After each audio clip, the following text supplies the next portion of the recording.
you don't even need biochemistry. Because when I look back, and this is what annoys me, for 20 years of trying to say control the weight and be healthier and all this, and always failing. I did Olympic triathlons, seasons of triathlons, did pretty good times as well, but I never really got my weight that low, and I was always hungry. So I was eating carb. And now with no exercise or training regime, it's perfect. Greetings folks on this fine sciencey Sunday, and I've got a treat for you from the old days. So back in 2013 I did my cholesterol conundrum talk to a packed room of technical people in my corporate, and it went down a bomb. And basically I'd done all the work to fully explain cholesterol and lipoproteins and risk and cardiovascular disease and diet and nutrition for lay people. So it's detailed. It should be a very enjoyable watch for you on this fine Sunday. Pour a glass, have a snack or two, a healthy one of course, and enjoy, courtesy of me. And before we go ahead, just a couple of quick announcements. Fantastic news today from Zoe Harcombe and Dr. Malcolm Kendrick. They won their case against the Daily Mail newspaper 5.5 years after the newspaper in question defamed them and attacked them for questioning the statin class of drugs. So a huge win. They got a big settlement and an apology was published in the newspaper. So a great day for science. And just two other quick things. I'll be in Manchester at the Keto Brain Health Conference next Saturday. So it's going to be a fantastic day with Dr. Zoe Harcombe and many other speakers and myself covering the negative effects of statins in a balanced way. And also in Salisbury, I'm going to be back in the barn there, and I'm giving a premiere of First Do No Farm movie from Dr. Asim Malhotra. And that's going to be a fantastic event on the Sunday, I think the 20th. So the links are down below for both of those events. Do consider going if you're in the region. They're both going to be great days out.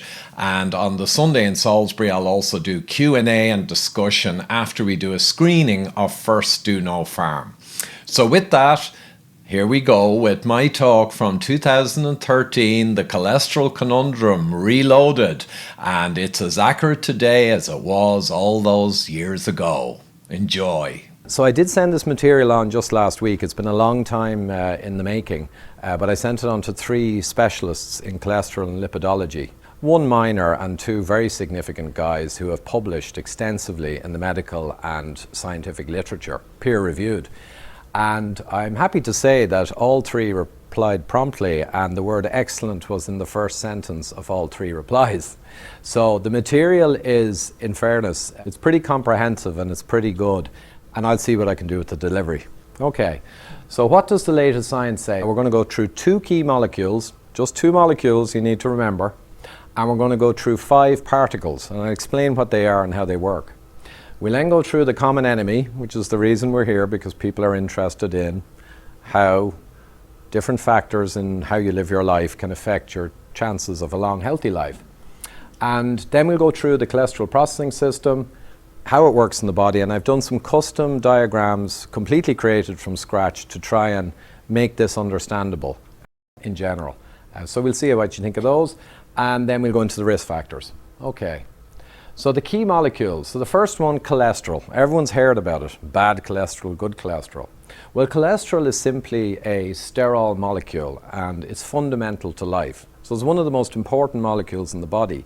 But there is no good or bad because it is a molecule of cholesterol. It can't be good or bad. And I'll explain a bit of that. It's used to build your cells, your hormones, other core elements of your physiology. So it's critical for the animal world, cholesterol. Huge. Fundamental for life to exist. I've heard the phrase, no cholesterol, no life. And that's very true. It's a key element of your body's damage repair system. So the cholesterol molecule is synthesized by nearly all of the cells in your body can make cholesterol because it's so critical. And it is used in your body's damage repair. So as you get older, your cholesterol level generally rises, and that's relating to aging as your body changes. It's a precursor to the synthesis of vitamin D. Now, I'm not going to go into vitamin D today. I might some other time because it deserves a seminar in its own right. a very fundamental active agent in the body that's critical to many, many processes. So it's not just your average old vitamin. But again, cholesterol is a precursor to that critical agent. And finally, I heard the phrase somewhere that cholesterol generally gets blamed for disease like a paramedic on a crash scene would get blamed for the crash that happened.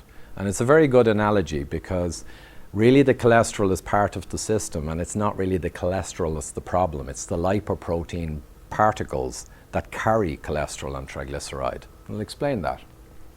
So triglyceride is the second molecule. Now this is a form of fat. It's used to store fat in the body, and it's ferried around the body for energy from fat. And basically it's 3 fatty acids, molecules of fatty acid, attached to a glycerol or kind of sugar-like backbone. So you don't need to know exactly about it, but it's a form of fat. I went through what it is. And it enters the body via fat-containing food. So if you eat a steak or eggs or stuff like that, in the case of the steak, the animal created triglyceride to store body fat for very important reasons, and you get to eat it and consume it. And that's really how it enters the body. Now your own body will make triglyceride as well, depending on the circumstances, in large or small amounts, because your own body needs to use triglyceride to store fat in a storage form and to process it. So that's okay. And neolipogenesis is the term, but you don't need to remember that one. Now triglyceride can be good or bad, and it depends on the source, location and quantity. So blood triglyceride levels, if they're elevated, indicate a problem.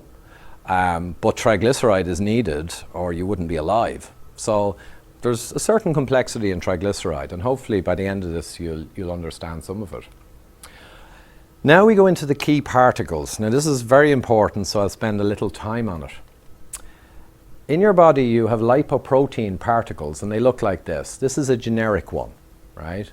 And there are millions and millions of these particles being made and utilized all the time. And the reason they're needed, and the reason millions of years of evolution have led to us having this exquisite control system that uses these particles, is that cholesterol and triglyceride molecules that I showed you can't travel around your bloodstream because they're essentially hydrophobic, like oil or fat, and your water or your blood is hydrophilic. It's aqueous, it's water-based. So if you try to move all this critical triglyceride and cholesterol around your bloodstream, it'd be like blobs of fat in water.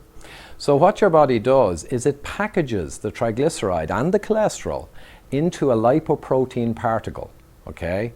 And it identifies that particle with a specific apolipoprotein, so a large complex protein that's part of your body's communication system.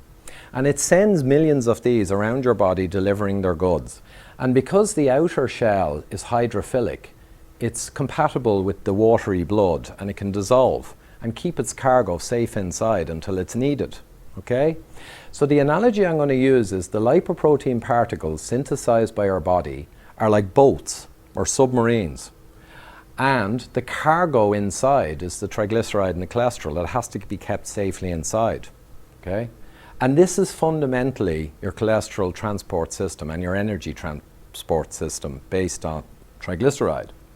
So there's only 5, and 3 of them are in one class, so there's really only 3 sets. And the first one is the chylomicron. So the chylomicron is mostly containing triglyceride with a little bit of cholesterol.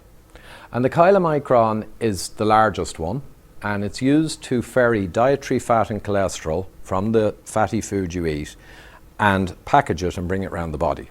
So that one is exclusively for fat, and it's got a very complex protein on it. It's a B48, you don't need to remember that, and that says I'm a chylomicron.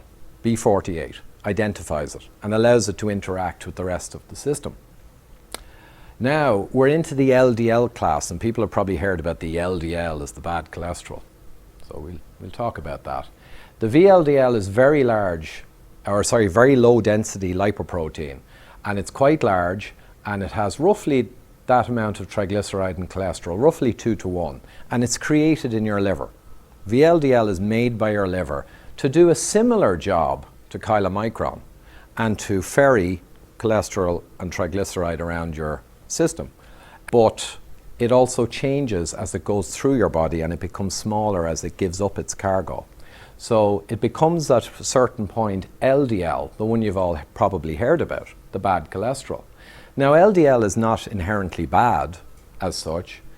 These have a B100, by the way, marker. That's what distinguishes them from the chylomicron.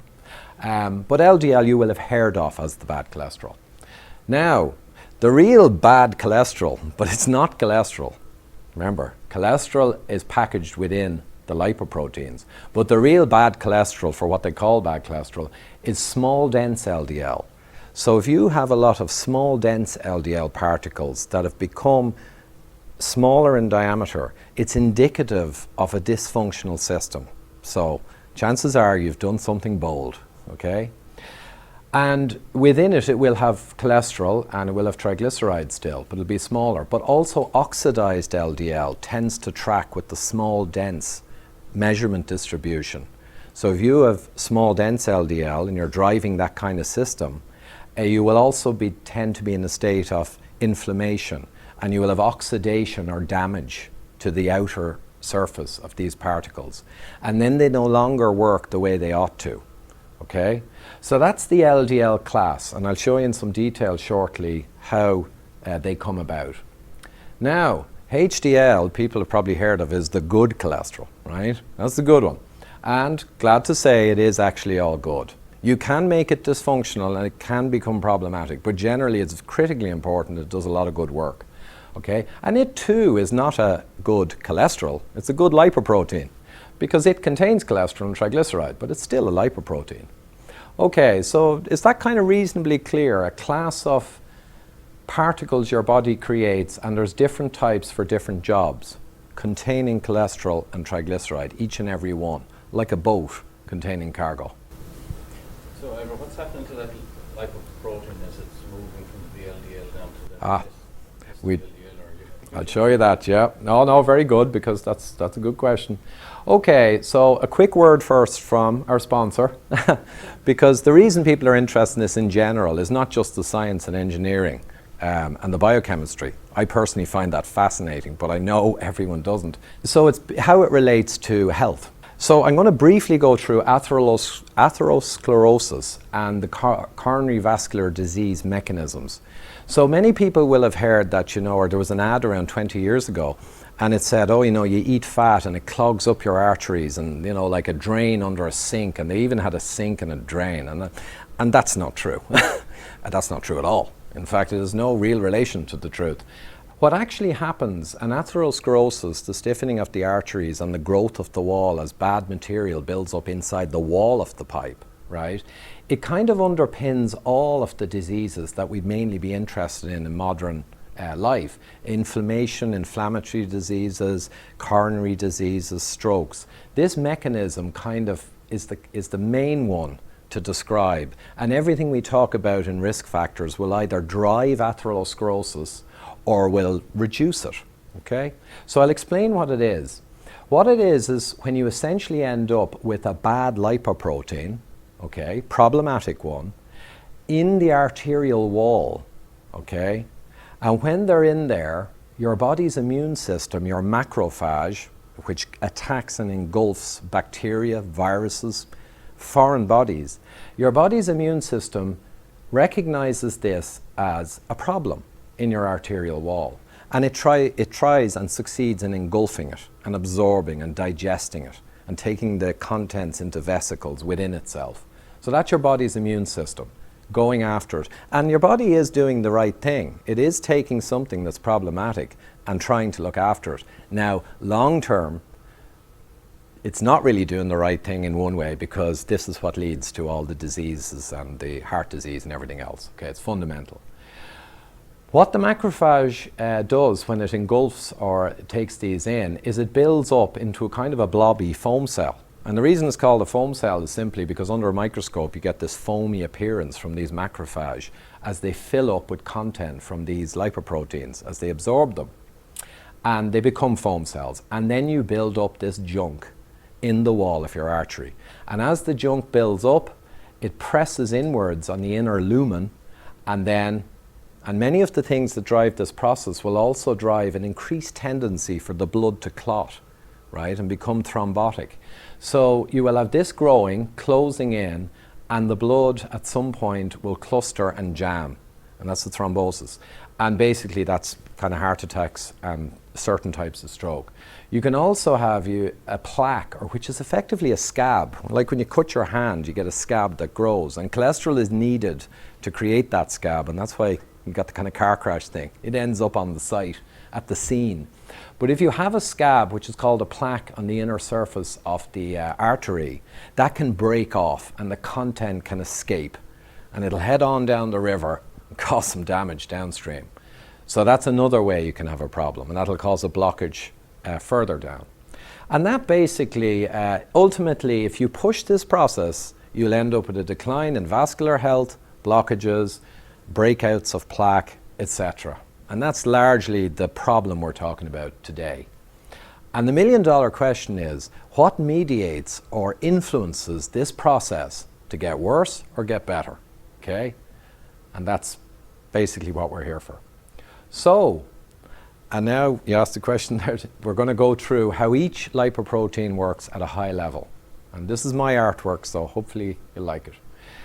A reminder, so we have the lipoproteins. They're all like this. This is a generic one, but they have special functions, and they're special because mainly the apolipoprotein that wraps around them gives them structure and allows them to communicate. A B48 for the chylomicron for dietary fat, B100 for the LDL class, and an A type for the HDL. So your body knows which one it's dealing with because mainly of these proteins that distinguish them. Okay? Now, first we'll do the chylomicron, and we'll bring you on a little tour of your body.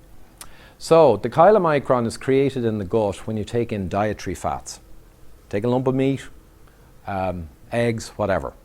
And it takes the triglycerides and the cholesterol. There's only two molecules we're talking about here. And it packages them into this delivery vessel.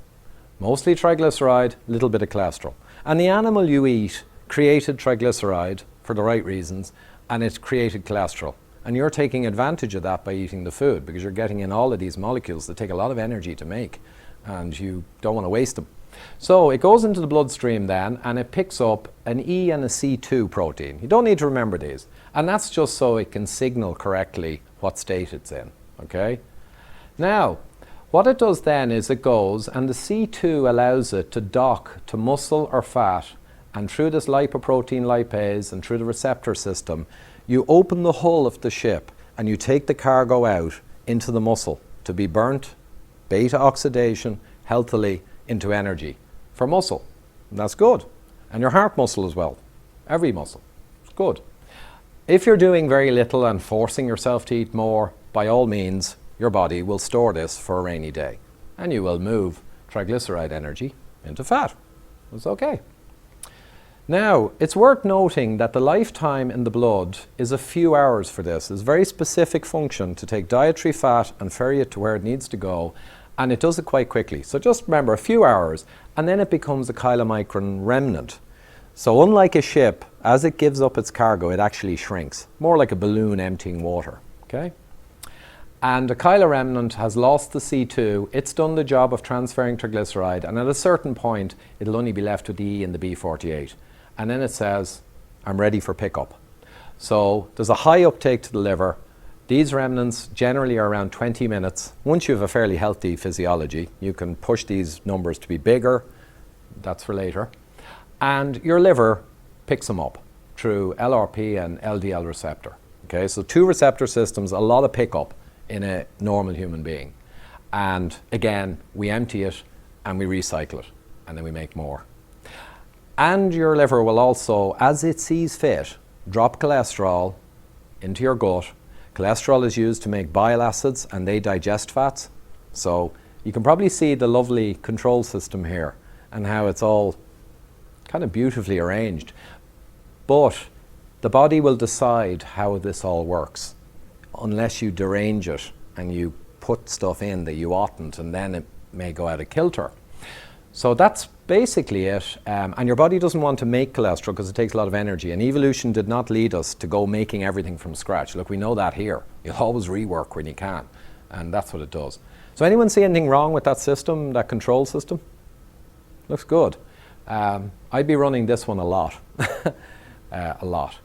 And it is good. But if this was a chemical plant that was designed and built by a subcontractor with a very complex control system, and this is way more complex, I've simplified it, and it was given to a customer who wanted to make penicillin. The contractor who made this massive chemical plant with all of its gauges and complex feedback controls wouldn't just hand over the plant to the person who was buying it and say, there you go, goodbye. They give them manuals this thick on how to run it, because if you don't run it right, you're going to make a mess of it, right? You put in 10 kilos of acetate instead of 500 grams, whole thing go crazy. Start taking the gauges off it, doesn't even know what it's doing. So you give a control system, but we don't get a control manual for this, okay? That's a problem. But if there was one thing in the control manual that was important, I would say, from extensive study, this would be a line in the control manual. For correct operation, insulin must be kept low or moderate. High insulin suppresses fat metabolism, suppresses lipolysis, and generally pushes back the fat-burning system and makes it dysfunctional. Okay? So insulin has to be kept moderate or low, like it would have been generally for the last million years. Okay? So that's chylomicron. Does that is it reasonably explained? Okay. Right. Now, we're in the second of three, and then we're finished with the biochemistry. So it's not going to be all this stuff. Now we go through the LDL species. Now the LDL species is interesting because people will have generally heard the LDL, the bad cholesterol, though it's not cholesterol. But anyway, we'll let that one go. The LDL species is interesting. So your liver now creates VLDL for the purposes of transporting triglyceride and cholesterol. So the chylomicron was really the triglyceride and it sent the cholesterol back to the liver to be used appropriately. But here you make your VLDL, and how many you make and the size you make and how good they are or bad they are depends on what you're putting into the machine. So you make your VLDL, it's got a B100 now, not a B48, so it says, hey, I'm a VLDL. It's got the E and C2, like the chylomicron had, similar function, and it's very similar in the initial stage of its processing. It actually has C2 to transfer the cargo of triglyceride, healthy fat energy, into muscle and into fat tissue if you're storing. Okay? Then it becomes an intermediate density lipoprotein, and at some point in the process it drops its C2 and that identifies it as an IDL. Now this can go back to the liver like the chylomicron remnant, but I'm not going to go into that detail here. It also goes on, and with a slightly different mechanism, hepatic lipase, it delivers more triglyceride to the muscle and or the fat. And now it's finally become an LDL. Okay? But you'll notice I haven't put that in as red, as kind of danger zone, because it's an LDL, and evolution has led us to have LDL to deliver cholesterol to critical areas that need it, and it's part of your immune system also. So LDL is LDL. Okay? It does deliver cholesterol to tissues and cells. Cholesterol is so critical that every cell in your body, with some notable exceptions I'll mention in a minute, can make its own cholesterol. But under various conditions, it will also take cholesterol in. Okay? Now, the uptake, you remember the chylomicron remnant was only 20 minutes? Well, and the chylomicron itself was around a few hours to bring its cargo around. Well, the LDL actually is a couple of days. They argue about it. I've read it lots of different ones. But it's a couple of days, maybe 2 or 3 days. So it does stay there longer because it is a different function. The chylomicron's just dumping the energy in, and this one has another function. So it's a couple of days. There is a problem, however, if you start generating the classic type of small dense LDL. Now, it's not much difference in size because this is around 27, 28 nanometers. It's pretty small. And small dense is characterized as being below 26. And it's not the fact that it's slightly smaller that actually causes it to be bad, though there are a surprising number of researchers who actually think because it's smaller, it can get into the arterial wall easier, which is not true. But It is smaller and it indicates your whole system is shifting, and the way it's shifting is in a bad direction. The other thing is oxidized LDL, and this is more and more becoming very clear in the journals and in the scientific papers. Oxidized LDL, the outer signaling, the outer molecular structure is damaged by oxygen. You know oxygen does. You light a fire, you know what oxygen does to a building, right? Oxygen is needed in your body, but inappropriate oxidation is damage. It's rust. It's burning, effectively. So you got to keep your oxidate, and you hear about, antioxidants, but it's hard to use antioxidants coming in through your gut to help you. You really need to make sure that your body's internal antioxidant system is healthy, because your body does a lot better than the health food shop does, believe me. So glucose is a key factor in causing oxidation and inflammation. Part of our modern problem is we have too much glucose, I would say, from the data. So we'll see. There's a poor uptake here generally. Now the researchers do vary on this, but it's generally becoming more accepted that the signaling is damaged when you have oxidized particles, and there is less effectiveness of receiving them in with the receptors, because you've got very complex proteins in the receptors and they have to interlock in an incredibly precise way to identify and then to carry out the enzymatic reactions that split these particles and bring the substrates in. So anyway, I probably overdid it there, but poor uptake time. So you've got something that's dysfunctional and bad, and it doesn't get taken out of the system as readily. So any engineers here, it's a double trouble, okay? Now, one place that they will happily be taken up is by our friend, the immune system macrophage, the foam cell in the arterial wall. And it will pick up oxidized LDL, and it will recognize it. And it can lead to the dysfunctional type system where you're building up too much crud inside the wall of your artery. But it can be reversed. Because your body has the ability to actually reverse this process to a point, and that's only really being proven out in the last few years. Okay, so I could flick back here. I've got a hot button back to the atherosclerosis, but I think people are probably pretty okay with that arterial wall. Okay, so that's VLDL through to LDL, and that's roughly the way the system works. Yep. That green bit there below the glucose, what's that, the HL? Oh, hepatic lipase. So hepatic lipase means to split, and lipase is an enzyme that splits open lipoproteins. It's lipoprotein lipase. And there's all kinds of ases that split, but that basically affects the particle and removes constituents from it and allows these processes to occur. Now, hepatic meaning liver, it's mainly expressed in the liver because it's used up here to break the bolts up and bring the stuff back in. But hepatic lipase is also expressed out in the periphery in your body. And the same thing will affect this processing system and cause further processing. Now, hepatic lipase is interesting because if it's very low, it can be problematic.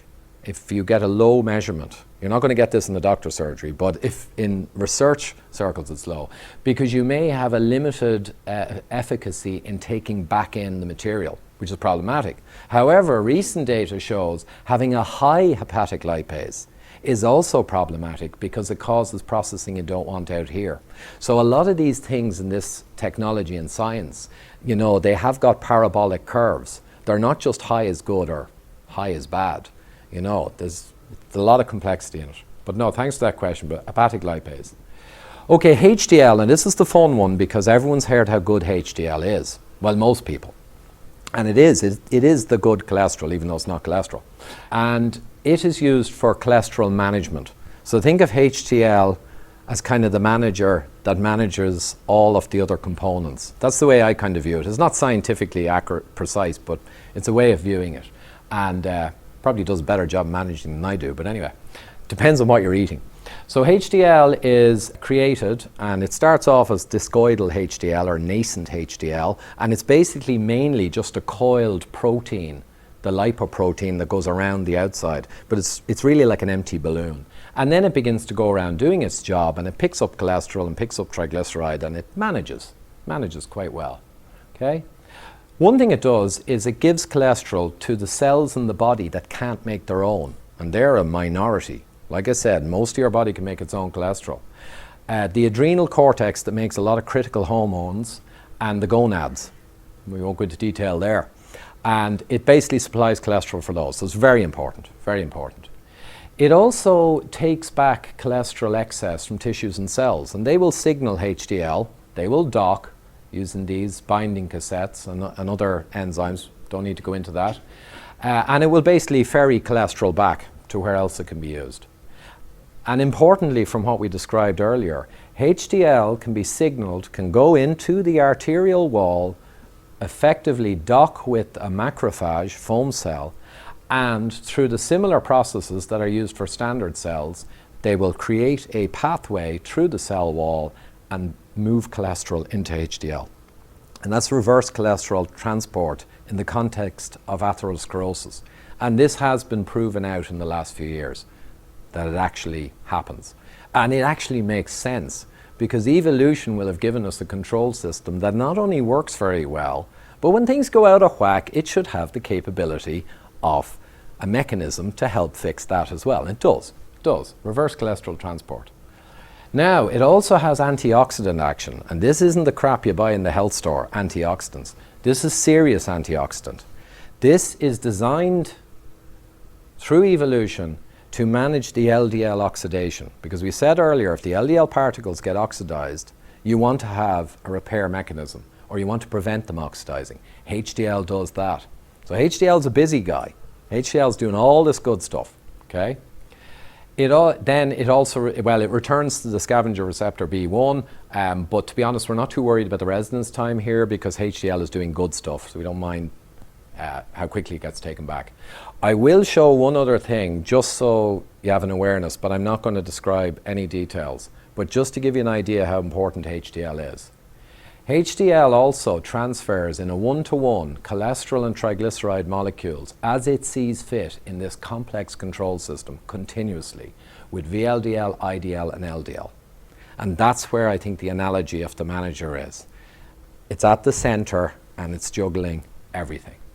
And if you're taking in what your body was designed for from an evolutionary perspective, unless you have a genetic issue or defect, and 1 in 500 people do have familial hypercholesterolemia and they have specific genetic problems.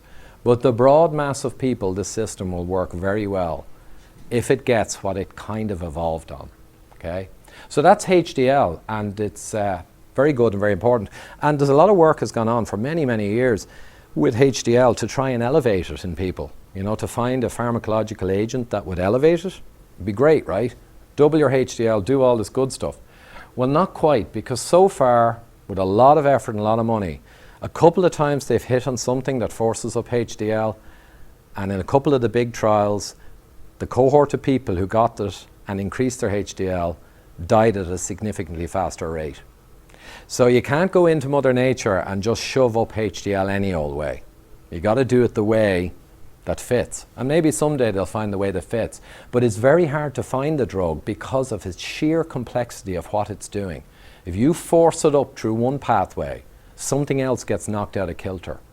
And that's the challenge, okay? You can push down LDL all right, but HDL has evaded everyone. Okay, so that's kind of the system. Do you kind of get an idea of the chylomicron for fat, the LDL class and how it changes, and the HDL, all good. That's it on that kind of techie stuff. But just keep it in mind. The risk factors. So what are the key risk factors in general for atherosclerosis and the host of inflammatory disease that goes with it, and the heart disease? Just a brief interlude here, bringing us from 13 all the way up to 2024. And again, just a brief reminder that I'll be at the Keto Brain Health Conference, October the 19th, this Saturday. And the links are down below if you want to book in for that fantastic day with a load of other great speakers, including Dr. Zoe Harcombe herself. And also on Sunday, I'll be in the barn in Salisbury, and the link is also down below to check that out. And we're going to do a screening of First Do No Farm movie, and then I'll be doing Q&A and discussion, and there's food and drink and everything else available. So that's a great Sunday out, 20th of October coming in Salisbury in the barn. So with that, let's get back to my 2013 opus. Dysfunctional lipoprotein status, not the cholesterol. Cholesterol is just a molecule. It'll get used lots of different ways. But those things I described to you, when they're dysfunctional, when you have small dense LDL, when your VLDL is too large, when these things are knocked out of kilter. So one of the best measures is the LDL-HDL ratio. Now that's basically smash up all the particles and find out how much cholesterol was in the HDL, how much was in the LDL in terms of weight, volume. That ratio is actually quite powerful. Better still, the ApoB over ApoA, when you count these proteins on the particles and you actually look at them, but you can't get that in Ireland, it's in the US. So it's a nuclear magnetic resonance particle count. But it's a more powerful measure and it's more accurate and it's more predictive. And it'll become widely available in coming years, I'd say. High serum triglyceride, so triglyceride is fine if you're using it properly, but if your serum content of triglyceride after a fast is going up and you've got fats in your blood, that's indicative that this system has been knocked out of whack. Small dense LDL and LDL particle count. So the count, and often they track together, high counts of the particles and the smallness of them becoming more and more prominent is a very good risk factor. Okay? Insulin levels and insulin resistance status, and I mentioned earlier, important for the system. You got to keep insulin down to make the system run well, especially if you're eating any fat at all. Okay? And insulin resistance is the phenomenon where over time, if you provoke insulin continuously and provoke your pancreas to keep having to produce lots of insulin to manage sugar and carbohydrate energy and glucose, eventually the pancreas will get browned off, and that's type 2 diabetes when it no longer can supply the insulin. And that's gone up exponentially in the last 20 years. So type 2 diabetes used to be called adult onset diabetes because it wasn't a genetic defect like type 1 from birth. It was only came on in adulthood, and it was seen to be environmentally caused by the wrong type of foodstuffs. But it was adult onset, and they've dropped the term. It's type 2 now, diabetes mellitus. And the reason they've dropped it is because children are getting it in increasing numbers. Diabetes is huge. So if you look at the graph, I don't have it here, the graph of diabetes type 2 environmentally or food caused, it's basically just going up exponentially. And it's going to cost an absolute fortune. There is talk of diabetes related complications heading up towards $1 trillion in the Western world. I mean, it's huge. And it's all tied in with similar stuff. Okay, so that's blood insulin resistance and relating to pre-diabetes and heading that way. Blood glucose level, related, yeah, your blood glucose level is the level of how much glucose you have and how much insulin you'll tend to provoke. HbA1c is just a measure of your blood glucose averaged over 3 months. And because glucose glycates or glycosylates your blood cells and proteins, sugars have energy and they cause changes to the surface of particles and they cause glycation of proteins. So with HbA1c, and you can get this in your doctor's office, you can just ask for the test, it gives you the 3-month average level of glucose that's been in your blood. You know, you eat meals, it goes up, you fast, it goes down, but it'll kind of give the amount of kind of damage to the blood cells over 3 months, how much glycation has happened, and it'll give you a good long-term baseline. Are you a high glucose person or are you a low glucose person, which is good. Okay. So that's blood glucose. And high blood pressure is generally driven by similar root causes that drive a lot of the other problems through mechanisms I actually went into in the last seminar, but I won't today. And high blood pressure is generally accepted as the higher pressure in the arteries. Arteries get atherosclerosis, veins don't, but otherwise they're the exact same as each other. The key difference is arteries have high pulsating pressure because they're the pump output from the heart, and the veins are low pressure return flow. So the reason atherosclerosis is only in arteries and not in veins is generally accepted. Some conflict that is to do with the high pressure. And when you have higher blood pressure, it really is a strong risk factor because it's promoting more damage and allowing more ingress of particles and allowing more things like that. And other markers of systemic inflammation that started me studying this a year ago, gamma-glutamyl transferase, serum ferritin, I had high. I wasn't too bad in these. I was 5.6 on glucose. I didn't realize at the time that that was too high. I'm around 4.4 now, which is kind of on the lower end of the population, so that's okay. But these ones got me studying, and then I discovered the enormity of data around these, and then I kept going. So people who know me know I'm a little bit technically obsessed, so I couldn't stop. Stuff's too fascinating.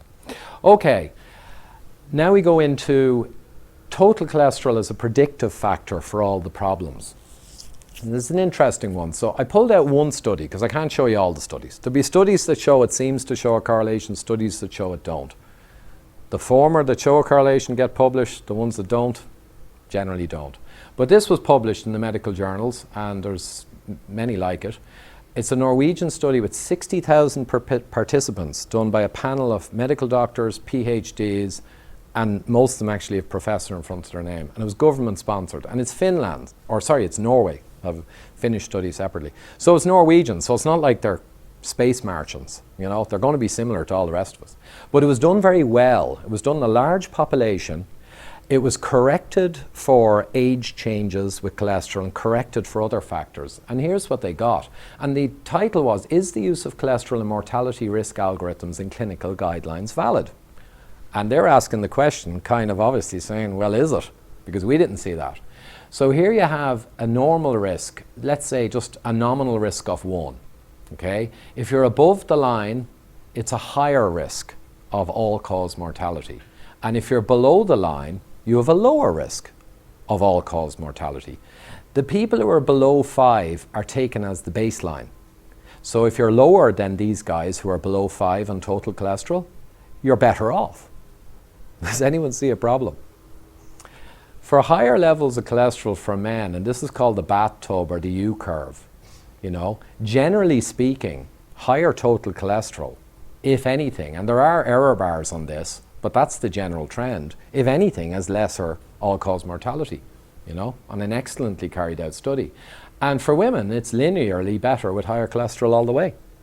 And there's a massive data around this, and there's a load of studies that's all confounded and mixed up. But that's basically a good example. Apparently increasing cholesterol is lower risk. It's kind of weird, okay? Now there's a few engineering reasons why this can come about. And one of them is that age confounding is a serious issue, and this was identified by the Cochrane collaboration, an independent group that look at all the research and make sure it's properly carried out. And they highlighted in one study with a load of trials, they did an analysis across many, and they said, we're really worried because 70-80% of the differences seen here can be attributed to age. Kind of flagging. There's a problem here. Be careful with this because, and I did draw a diagram earlier, and this is the actual data. I mean, this is just indicative. But as people get older, their body sees fit to raise their cholesterol levels to do healing and other functions. Okay, so as your age gets higher, cholesterol, especially for men, increases. But as you get older, what happens more often? Well, I mean, you die more often. A 65-year-old has more chance of dying than a 20-year-old. So you've got a higher cholesterol, and you've also got a higher death rate as you get older. And if you put those two together, you say higher cholesterol, higher death. But you've got to be careful because you didn't correct for age. You didn't correct for the age increase in cholesterol. So it's correlation, but not necessarily causation. These guys corrected for age, and they corrected for smoking, and they corrected for a lot of other factors to get a good data. So that's one thing, age confounding. There's another problem that has happened, and I recently purchased a book for, would you believe, €160 for a 150-page book. It is very hard to get the real data because medical books are very expensive. But I bought this one because it was super. It was a Japanese team, and they went into a lot of this.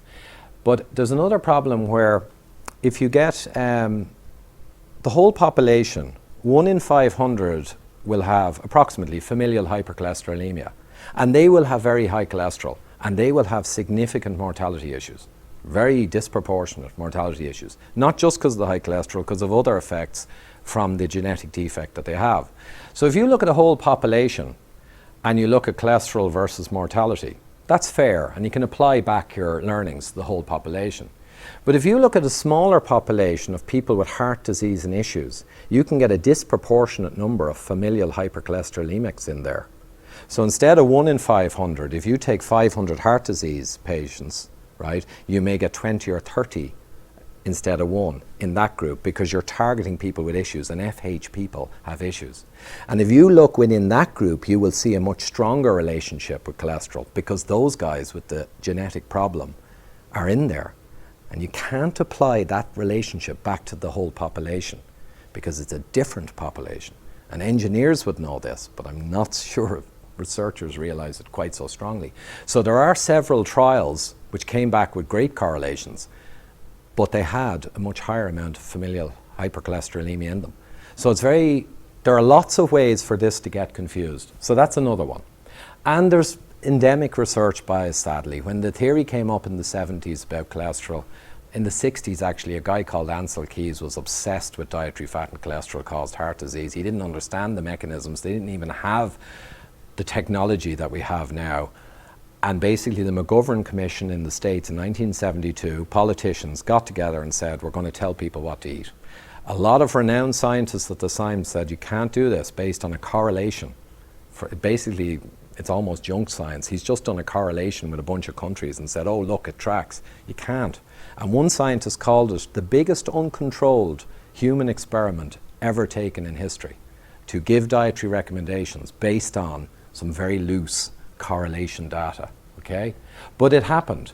And after 10 or 15 years, as more data began to emerge that it wasn't that simple, like, fat's bad and replace it all with seeds and grains or bread or whatever, it was kind of too late, because now massive funding had gone in to proving the hypothesis. And I can say now that after 40 years and billions of dollars spent on trials to prove that fat is bad, they failed. Now, if you spent a year trying to prove a hypothesis that was true, and quite a bit of money, and it was true, it wouldn't be that hard. We've done it here over the last 20 years. Once you have a correct hypothesis, it's not too hard to prove it, because you just switch on and off your factor, you see a result. But billions of dollars have been spent trying to show the fat's bad, and the meta-analysis, 2 or 3 meta-analysis looking at all the trials from the last 40 years, have all come up with the same answer. There is no evidence. So that happens when a hypothesis is actually not correct. Okay, so anyway, that's it. So in short, total cholesterol is not really considered anymore by leading edge researchers. It's just not really considered. Leading edge guys have moved way beyond that because of essentially this. Now, HDL and LDL. These are interesting because you'll have heard about them. This is the Framingham Heart Study done on the town of Framingham in Massachusetts in the States. And it was a very good study because it was completely unbiased. They looked at the whole population, so they weren't looking at pockets of people with familial hypercholesterolemics in there kind of swinging the data. They were looking at the whole population, say, let's look at what they eat, let's look at what they do, let's look at what diseases they get, and let's track their bloods. And they did. And what they found, and this is part of an established literature, it was the biggest ever done, enormous experiment spanning 30 to 40 years, and still the people are being checked. And this is the relationship. So across the bottom is increasing the bad cholesterol. And going up here, each of these 4 steps, is decreasing good cholesterol, measured in people. And then here is the risk of heart disease actually observed in males 50 to 70 years old, which is a good group because that's the group most people are worried about, or women 50 to 70, it's the right age group. And the risk is higher. And I've put in this little thing here to show that's really bad, and then down here you're in great shape. Based on real data, looking at the populations, their HDL, their LDL, and whether or not they have heart disease, whether they die. Great. But you'll see there's a problem.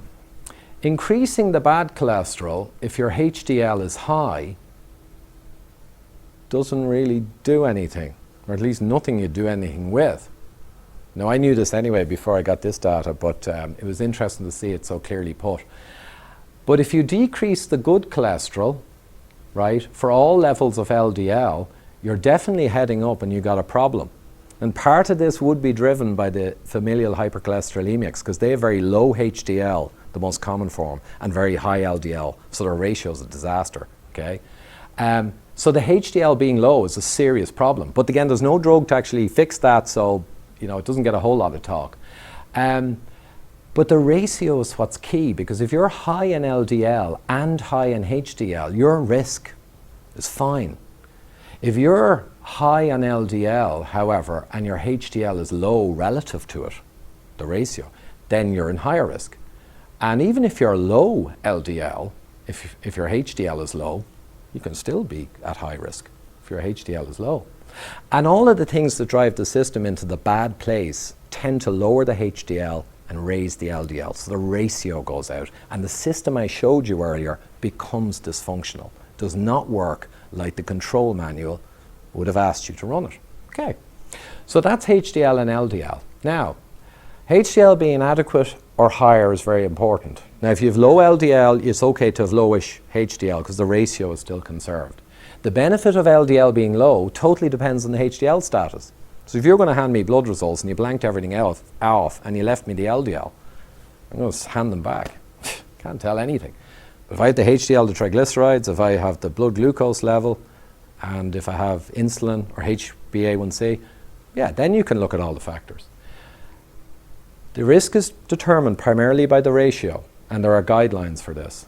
And diagnosing with LDL is minimally useful. I'm not saying you don't do it. Of course you do it. But it's just no good to an engineer. If this was an engineering problem and you wanted to fix the problem, the LDL is no good. It's like going out in the line, you got a serious problem, and you say, well, the temperature is actually 16. You say, well, okay, well, that's fine, but I need to know the humidity and I need to know the rate, and it's no good in its own. Who's this here? Okay, that's me. I was up here somewhere. Not too bad, actually, but now I'm down here. I'm staying there. Probably going lower. That's my wife. This guy here, though, he's an interesting guy. He's a very close family member who's highly technical, very, very clever guy. And he was asking about this stuff because he was kind of interested in it. So I said, look, I'm not getting involved in your personal stuff, but I gave him access to the material and the research. Because again, he's an engineering background, smart guy. So he looked it up and he made some changes. But would you say that's a person who possibly should be on maximum strength cholesterol lowering medication for 15 years or more?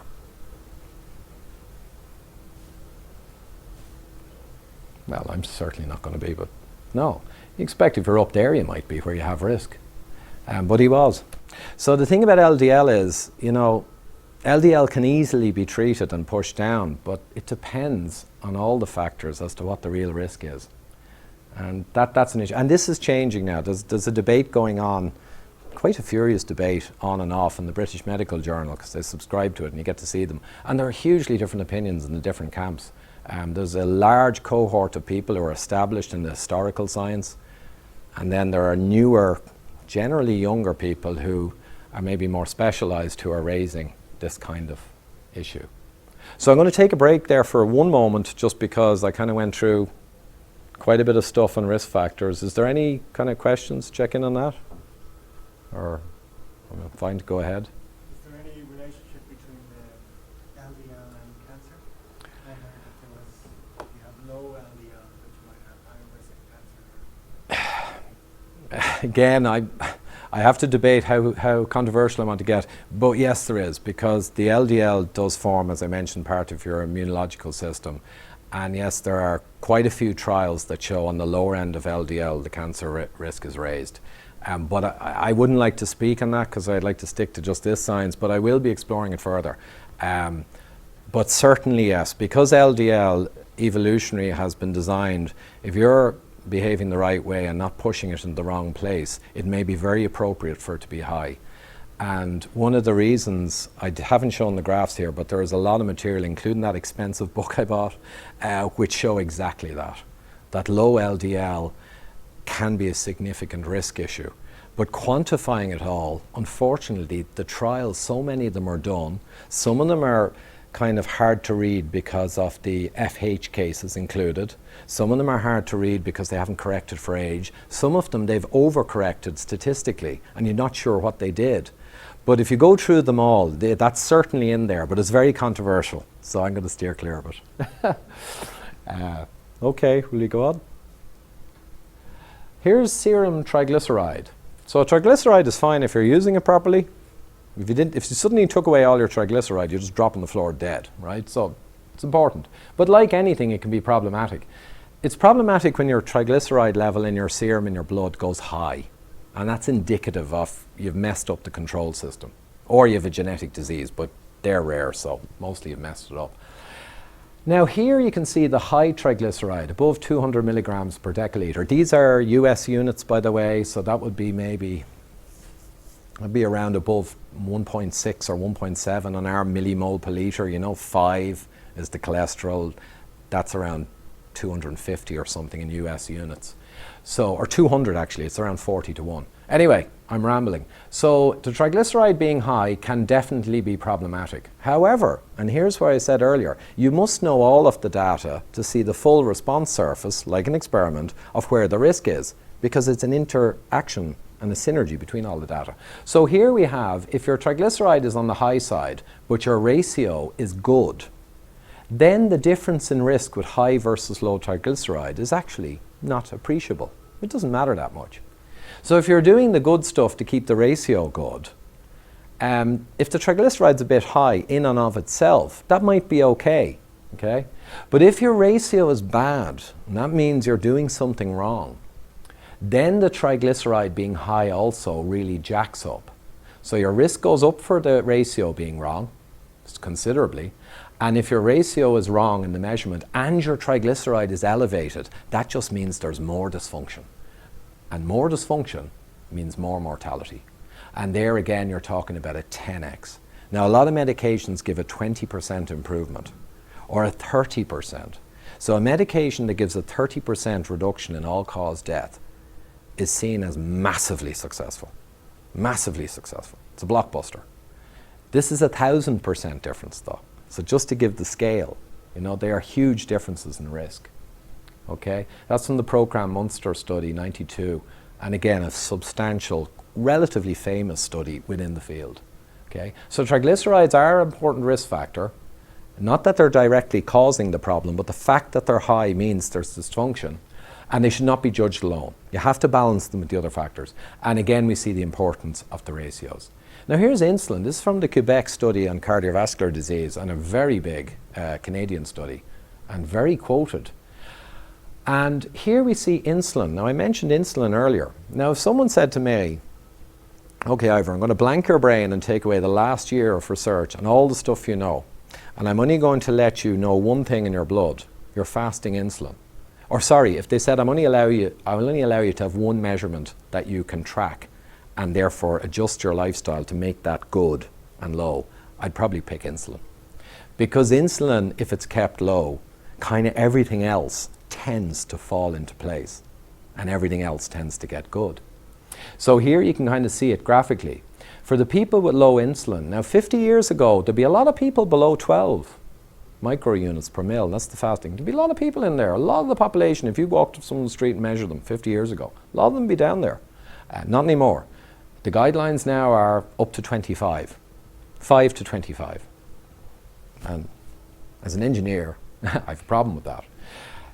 The insulin levels being high, here they're crossed with triglycerides. So yes, if triglycerides are higher, the red, the orange, going back into the graph, there's a higher risk than when triglyceride is low.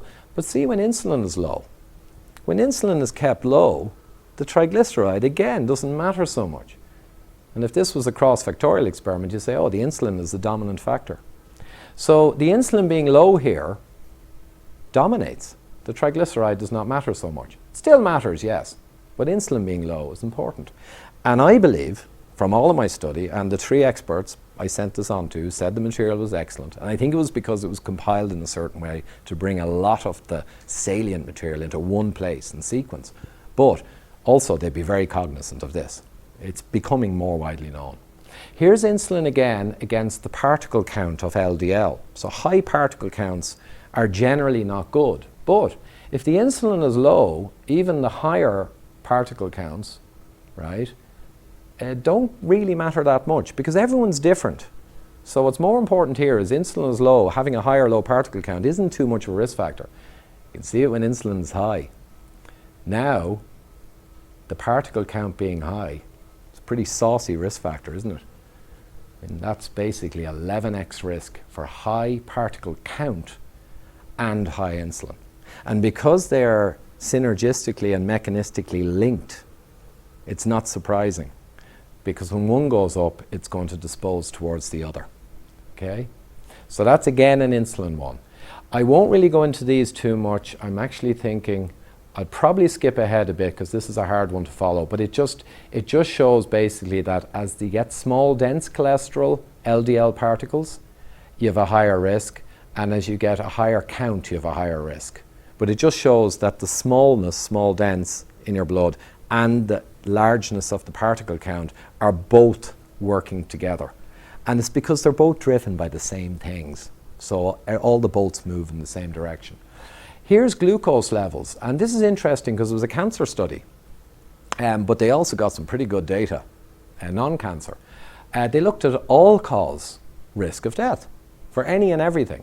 And here's your HbA1c. Now this is the glycation of your hemoglobin, your red blood cells, and it generally just gives you the level of glucose you're maintaining in your blood on average, because the more glucose, the more glycation or glycosylation of your blood cells, the more impact to them. And your HbA1c, where they take all the red blood cells and look at how much kind of damage from sugar has been caused. That's what it is. Now mine was at around 5.5, I think, which wasn't too bad, but I haven't got it recently, but with a fasting blood glucose of 4.4, I'd be way down here now. But if you're up higher, yeah, you got up to a 4x risk of death when you're up here, on average. And this was noted as an independent risk factor. So they had corrected for other things and tried to view it as well as you can statistically on its own. So blood glucose, blood insulin, and the whole glucose-insulin interaction is a really big deal, and much bigger deal than some of the other things that are commonplace talked about, to be quite fair. For women, they're different hormonally and physiologically, and to be honest, there's less of an increase of risk that they saw in this trial. It was well done, up to around 6.9, but then they had 7x risk when they went above 7. So it's a different relationship, but going into the real high ranges of blood glucose, you got some very big risk, okay? And basically that is a snapshot of a bunch of risk factors that are extremely interesting and extremely important.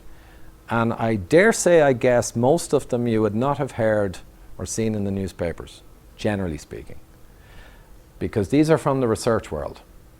And to be honest, what goes from the research world into the public sphere depends. If it kind of fits, it goes in. If it's kind of like, hold on, that's conflicting with all the other stuff, it tends not to, or it comes up in smaller periodicals. But they do come up in the journals, in the BMJ, medical journals. You see these things coming up and you see a whole flurry of comments from doctors and researchers arguing about what they mean. But anyway, I'll decide myself. So what drives up all of those risk factors? Now I picked one thing today because from all my work, it tends to be fundamental. And there's not a one size fits all in humans. Everyone has different tolerances to different kinds of foodstuffs. And there's not just one thing that causes all of the problem. But there is one big thing that has the best data, and it's quite compelling to me. And I didn't really believe this for a while until I realized with more work that, to be honest, it's a fundamental scientific truth. I cannot find anything that goes against this hypothesis. And it largely is that carbohydrate generally drives insulin provocation, drives blood glucose, and you've probably seen from the risk factors, it's going to contribute a lot to issues. So here's an experiment done, and there are lots like this, to be honest. I picked the one that was the easiest to see. This is done by a professor who basically discovered small dense cholesterol way back 20 years ago, and an excellent team, and probably the world leader on lipidology and all of this. And they got a whole bunch of guys who had atherogenic dyslipidemia, so they had bad kind of cholesterol profiles, bad lipoprotein profiles.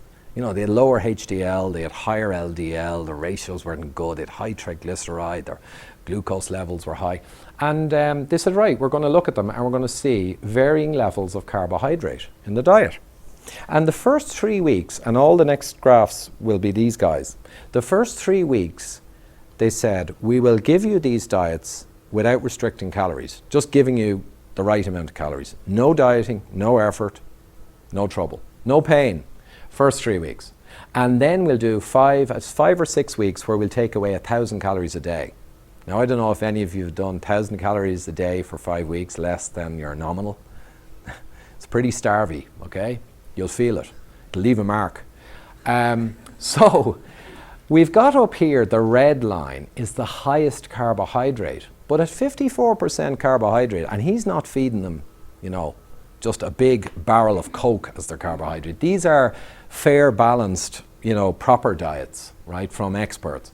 So at the high carbohydrate, 54%, which is probably around the same carbohydrate or less than the general guidelines, their total cholesterol over HDL ratio, where down is better, moved a little bit. Now here's because they're on a diet. They're probably eating better food anyway, right? First 3 weeks. They're on a diet but not restricting calories. But look what happened with 39% carbohydrate and elevating up the fat percentage. They improved the ratio much better. And then they did 26% carbohydrate. Now they're nearly at my diet, which I've had for the last year. It's great. And now you've got an even bigger improvement. And then they've got 26 carbohydrate, right? And the same percentage of fat as before. It's probably around 70 or probably maybe around 55 or something. And they make the fat much more saturated fat, not just the healthy fats. It gets even better. Very well run experiment. These guys are good. This never really got published. It got published in a journal and it was given a treatment by Professor Jeff Volek, who's been 25 years studying this, and he's fantastic YouTube videos. You should have a look. He's a full professor and he's 25 years studying this. And he did a summary of their data to actually make it clearer, because they used log scales for some of the things and it was real dense, and I'd gone through it and I said, well, if that's the log scale, it must be way lower. And afterwards I found out he'd done a summary and converted everything. So it's really clear. Excellent. So there you are. Increasing fat and lowering carbohydrate gave a dose response improvement. It's not like it improved and then it didn't improve, it was all over the place. This is properly run and it shows the proper dose response improvement. After the starvation period, when you starve yourself, your body switches to fat burning. It releases the triglyceride out of your fat cells, lyses them, and basically use the free fatty acids to burn in your heart and your muscles, and the glycerol backbone can be turned into sugar and used as sugar. So you can move your fat back out again. It's a two-way battery system. But when you go into a starvation mode of taking 1,000 calories a day off, your body goes into a similar kind of mode as when you're eating a high-fat diet and you're adapted to it. It does fat burning. So after the starvation, you do improve the ratios after starvation. But this in the real world is never going to happen. Diets always fail. Something like 6% of diets have long-term success, but they're nearly all high-carb diets. And high-carb provokes insulin, it provokes blood sugar, and it provokes a blood sugar crash soon after eating. And it's the crash where you just got to go insane to get something to eat, right? That's the problem. Carbohydrate provokes insulin. So anyway, that's what happened. So the ratio's improved. Let's look at ApoB over ApoA. Now this is just a better version of LDL over HDL, because you're counting the proteins on the individual particles. So it's a better specificity for knowing the health. And the high fat gives an even better graph on the better measure. So basically here you got the same dose response relationship, okay, and 3 weeks on a high carb diet, which is probably a standard good diet, doesn't really get better. Starvation, okay, starvation you can make high carb, low fat kind of work, sort of. Forget it. I've been 20 years trying to get my metrics good, and I've always been doing the classic advised diet, and I've failed for 20 years. Now I lost 2 stone, 15 kilos, and it ain't even hard. And my bloods are absolutely transformed into the better state. And that's because of this science, because there's evolutionary facts. And the system I showed you and the control system I showed you has been adapted for hundreds of thousands of years, right, to burn the foods that were available. And it is not tooled up for the modern environment. That's it. So here we have anyway, much better. Let's look at trig. Trigs are bad. You saw that earlier. You got to reduce your trigs. Even more dramatic. This has been converted into percentage reduction from the initial log scale, where it's hard to see anything in a big table. But there you are. Dose response, increasing fat and lowering carbohydrate. Nearly a 40% reduction with no dieting, just changing the constituents of the diet. With dieting, it continues, and again, high carb with starvation, you try to catch up. Okay, that's trigs. And it's a big reduction, and it's very fast. And that was the same thing that happened to me. My trigs just dropped right down. HDL to LDL ratios improved. Blood glucose came right down. So on every graph I showed you, I've gone way off into the good place. On every one of them. Okay? But your intake of trigs from I'll show you that in a minute. would be a lot higher. It would. And that sadly is one of the reasons why a lot of this science got mixed up, because it's totally counterintuitive. But I've got specific slides to explain that, because that is a tough one to get your head around. And I'll wait for the slides, but I'll explain that for sure. Okay, so trigs, we're going to race through. LDL particle diameter. You want, now here up is good, big is good, because small dense is bad. These guys with atherogenic tendencies, the kind of good diet but high carb just did nothing. Look what the high fat diet did, in increasing order of fat. And these dotted lines are just another guy who did an experiment, Volek, with a whole group of volunteers. And again, the low carb ketogenic diet, both types, just rocketed up the particle size, right in the right direction. And ketogenic diets are 8 to 10% carbohydrate. They're practically not all fat, because you need carbs in the form of vegetables for phytonutrients and for health and fiber, but they're very high, and they're even better, okay? And here is HDL, our old friend, the good cholesterol. So what does a really well-run experiment with the very people who should worry about heart disease, because these guys had issues, what does higher fat do to their HDL? Well, it improves it. And the more fat and the more saturated fat, the better improvement. The high carb diet can actually lower HDL. The LDL doesn't change too much actually. The ratios in the HDL change, and they change all in the right direction. Right? Here's another large experiment with it. The orange is the high fat, very low carb ketogenic diet. I might give a different seminar on keto adaptation. It's quite interesting, but not here. So the orange bars, everywhere where there's an orange bar, down is good. So here's the total saturated fatty acid in your bloodstream. Blood fat in your bloodstream traveling around is correlated to disease, and you need it low. The irony is the way to keep it low is to keep the carb down, because the carb and excessive carb generates, through de novo lipogenesis, generates triglycerides from your liver and increases your general blood fat. And also carbohydrate promotes appetite through the insulin crash. So that's another driver, and I went through this in the last seminar. So at the end of the day, on the very high fat in a very well-run experiment, get a full professor, 25 years of this, and a great guy to watch, every metric that should be lower to be better, the orange is there on the high fat diet. And because they were restricting calories, the high carb diet did show improvements. The only one you want higher is HDL, and yet again, HDL higher on the high fat, HDL actually dropping a bit on the high carb. Okay? So these guys are kind of frustrated because they've been showing this for years. But the problem is, it just conflicts too much with the established dogma. And it's just too much of a volte-face and a mental switch from what largely everyone assumes. Okay. So I said here, scientifically, this appears to be a fundamental rule. If this was an escalation or an issue, and I have been in many, more than most, at this point, and this was several months ago I came to this point, you're pretty much sorted. You just switch the machine, you switch it, you're done. And I'd probably walk away from it and just leave it to a team to do the rest. You know? Here's another one. This shows low glycemic, which is healthier carb because it doesn't switch the blood sugar so fast. You know, resistant starch and kind of brown rice, things that don't, bread and all just flashes into glucose.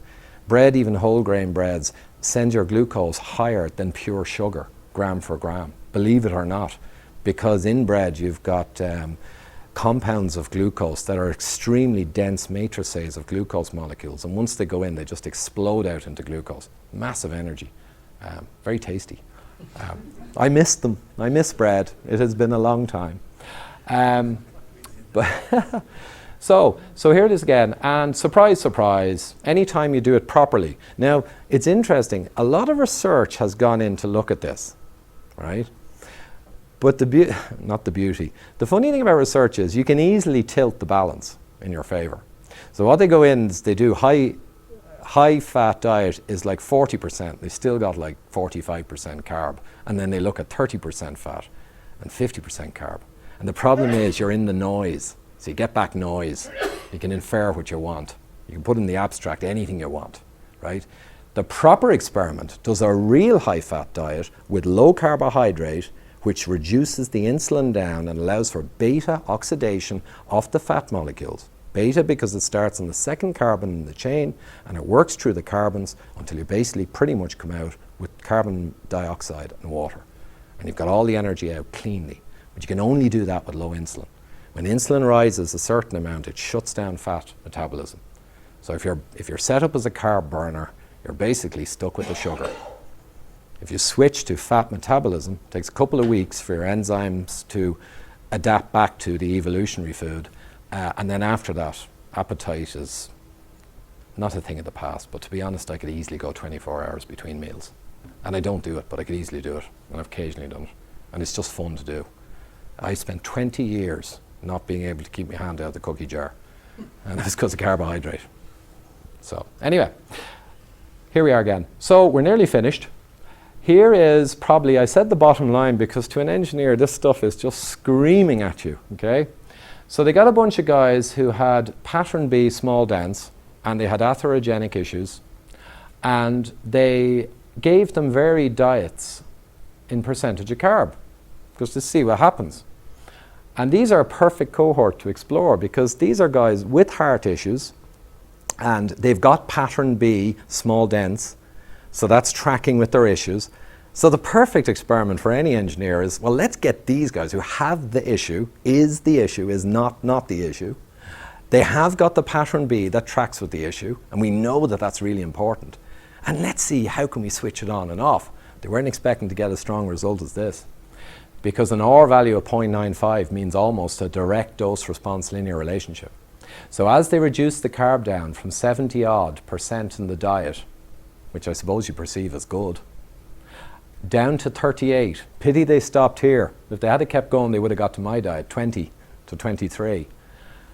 You got a linear reduction in the percentage of bad small dense cholesterol. And if you look at that relationship, and if they had gone to 20, I'd be happy putting money on it that they would disappear. They would have no more small dense phenotype. So, surprising result? No, the expected result, if you know the stuff. R equals 0.95, extraordinary, because when you do an experiment on something as complex as an actual set of live humans and you only change one factor, even if the factor being made lower is really, really good, usually there'll be so much noise in the experiment from all the other confounding factors that you'll get a big noisy line, but you might see that it generally is better for low carb. This is extraordinary. That's 2001. Extraordinary. So that's it. Incredible evidence. And there's a vast canon of it out there in the research and medical literature. But you got to go through it, and you do need an engineering, probably a biochemical background, statistical inference background, root cause problem solving background, and general engineering background, and technical savvy at a fairly high level. And you can work through all of the data, like one of our massive issues, complex multi-factor issues, and you can work through it all, and you can put it all together. And that doesn't happen overly often, but there are many experts in the field who have largely done that. Okay, so this is just a kind of a quick glance. Here you have, on a high carb, low fat diet generally, there are around 30%, it is estimated, of people who are remarkably carbohydrate tolerant. And their genetic profile is such that they process carbohydrate very well. And they don't produce the negative effects that you will see. But it's estimated 30%. 30% of people could probably do okay on a higher carb diet to varying degrees. The reason 70% of America is actually overweight or obese now is because, I would say, it's no coincidence, 70% of people generally have varying degrees of challenge with processing large amounts of carbohydrate through the mechanisms I described. So if you're in the 30% of people who have calorie control, appetite control, through carbohydrate tolerance, you're active, again, genetically carb tolerant, and you're staying lean and fit, you're relatively okay on all the risk factors for a high carbohydrate diet. Evolutionary, there's theories around the Ice Age, and after that there was a dying off and people developed more carb tolerance around that period, around 20,000 years ago. But whatever, I'm not getting into that. However, I still put a bit of orange because Professor Noakes in South Africa wrote the Bible on marathon running. Okay, he ran 70 ultramarathons and endurance events, and he got diabetes when he was 60. So he went and did what I did a few years ago. And he studied it. He said, hold on a minute. And he realized what I've just told you. So needless to say, he's an ultra high fat diet and he's managing his diabetes very well. But he's an example. On television, he has taken his marathon runner's Bible, opened the page on the carbohydrate that he wrote around 10 years ago and ripped it out. And he said, I wrote that. Okay? But he didn't realize, you see, didn't understand. There's a lot of people understanding it better now. If you're not lean, not fit, the majority of people who have varying degrees of carb intolerant, around 70% of people, I'd say, from everything I've read, every risk factor is going to be more negative if you really push up the carb. Low carb, high fat, after metabolic adaptation period, which is a subject in itself of a few weeks to a couple of months, everything I've seen that's credible and that I would trust as good science, good data from properly run experiments would say this. LDL, blue means no data, you can't really use it. So Jeff Volek, and I would recommend his keto adaptation 50-minute lecture where he goes into some of the science of this, but focusing on fat metabolism. And he's a really good guy. He's not quite as animated as me or kind of jumping around the place, but he's very good. So he's a professor, he's 25 years studying this with humans. And he had a good diagram which I borrowed from him. And it gives a very simple look at it. Athletes and people who are carb tolerant genetically can go up the carb ladder without falling off it. Naturally lean people who are quite carb tolerant can have moderate amount of carbs.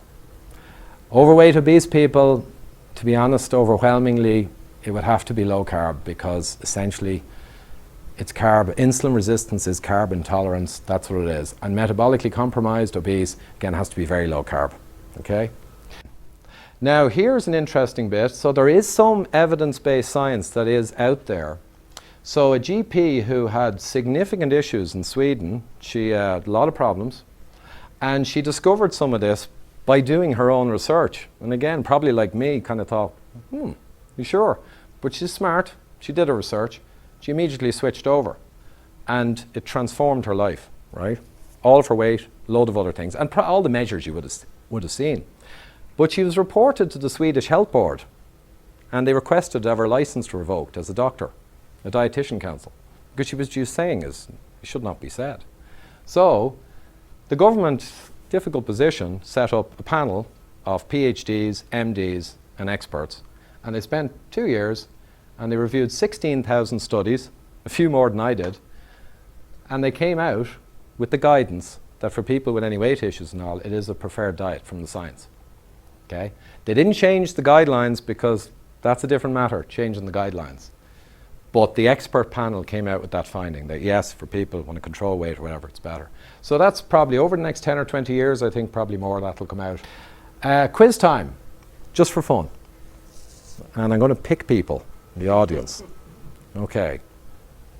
Photosynthesis is based on which critical enzyme? I know what you. Here. Quiz time. Okay. And here I want to just give you a little bit of a provocative thought. How do you make a sumo wrestler massively obese and metabolically deranged and morbidity very high? What would you feed him? 10 bowls of rice and lots of beer. Very little fish, noodles, all carbs. Because animals are fattened with carb, not with fat. Okay? And it drives their appetite wild as well through hyperinsulinemia and the insulin and sugar crash afterwards. How do you unreasonably expand a goose and make its liver into an enormous fatty infiltrated organ for foie gras manufacture? You force feed it grain. Don't give it any fat.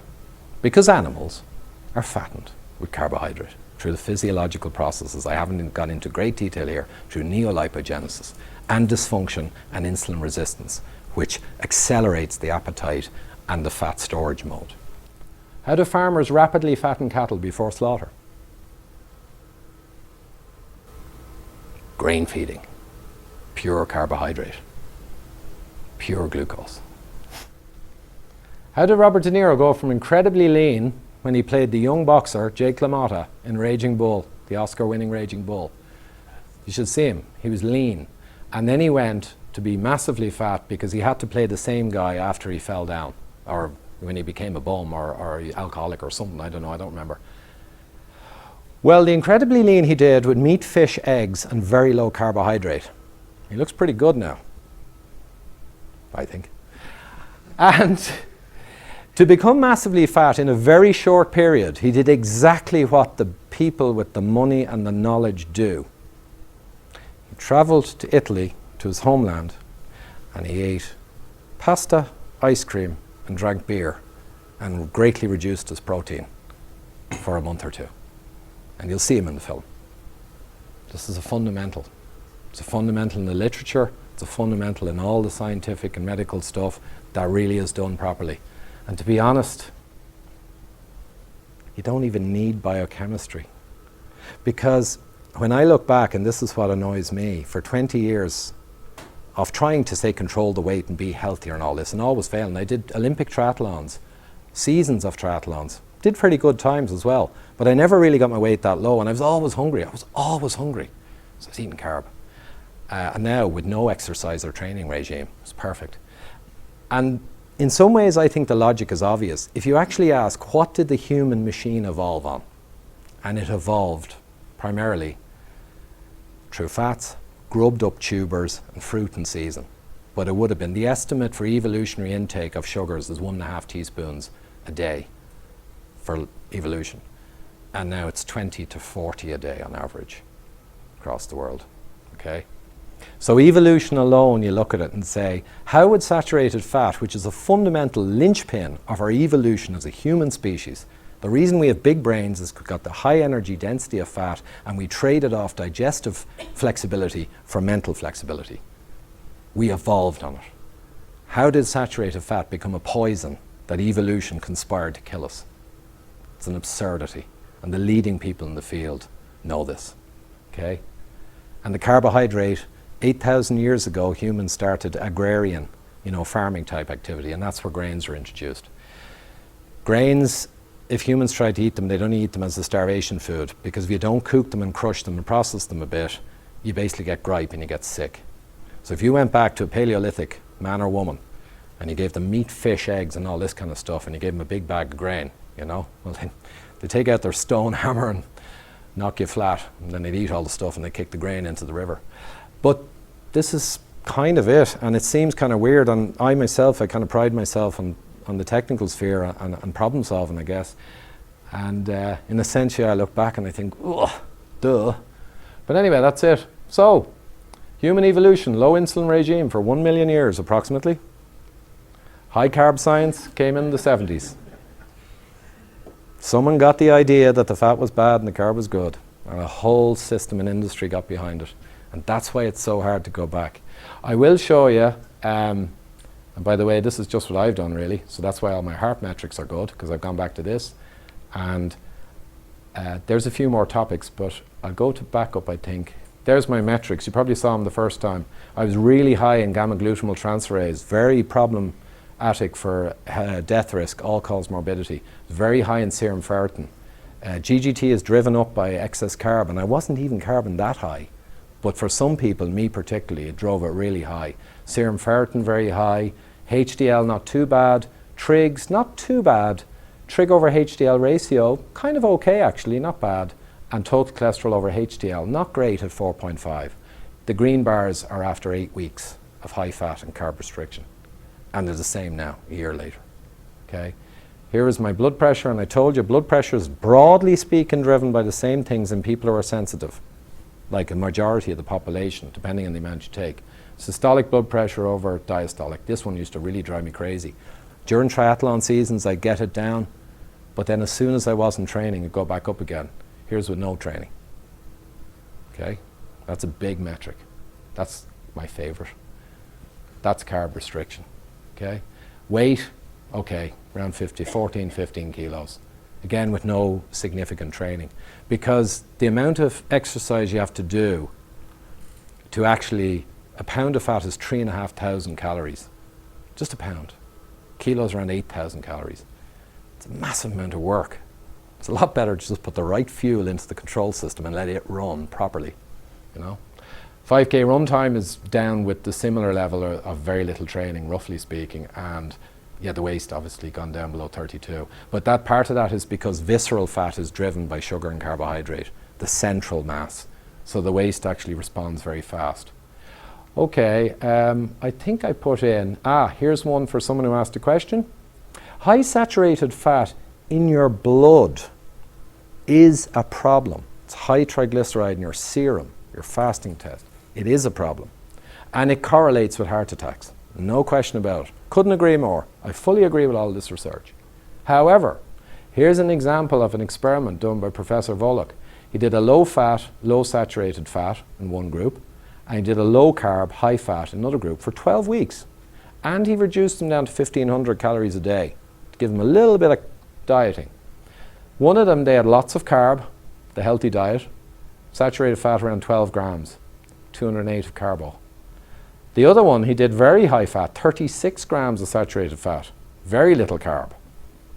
These guys, low carb, high fat, the opposite.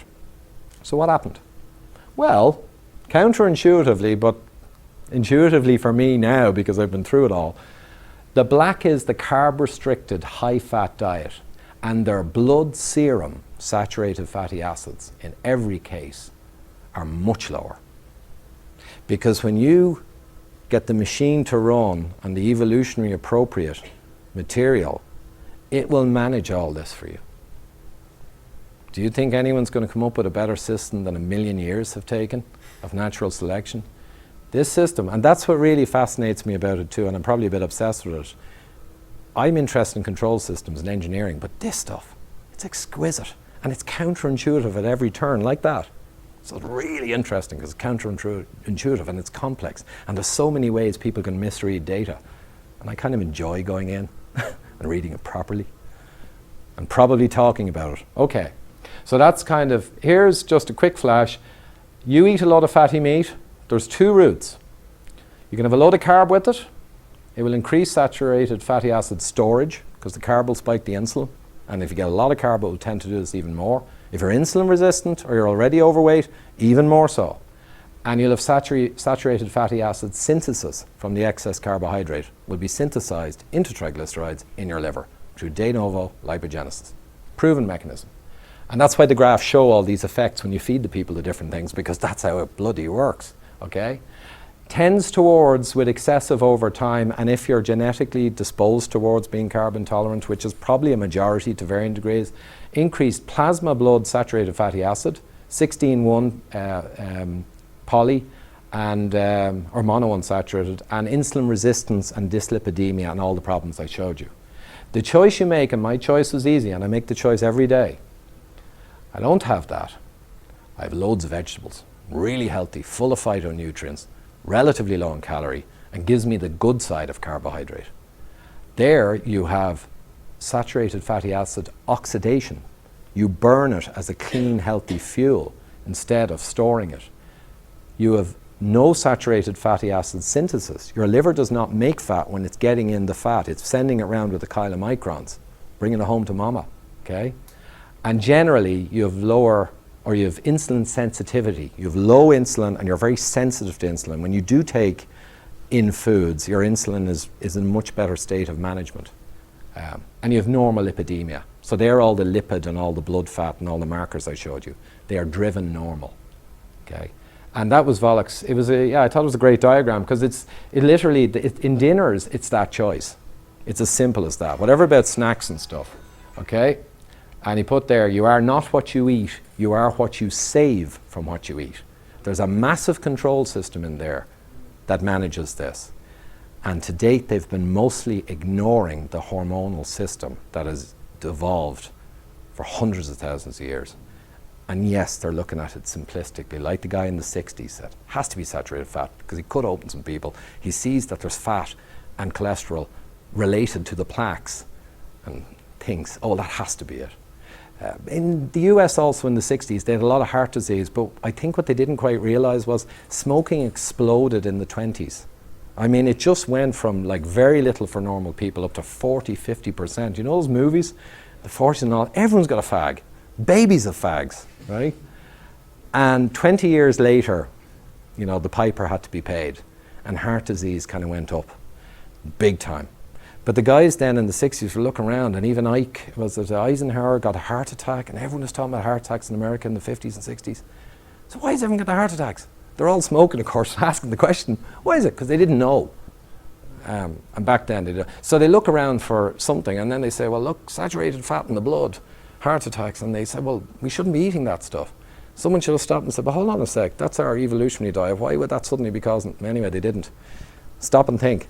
So what happened was, anyway, the whole thing it's history. The whole thing went out of control, and now the science for 10 or 20 years is beginning to realize this, and some people are way ahead and they fully understand it. And I've given you a summary here. And it's going to take a decade or two for this to translate through and become just kind of obvious. That's it.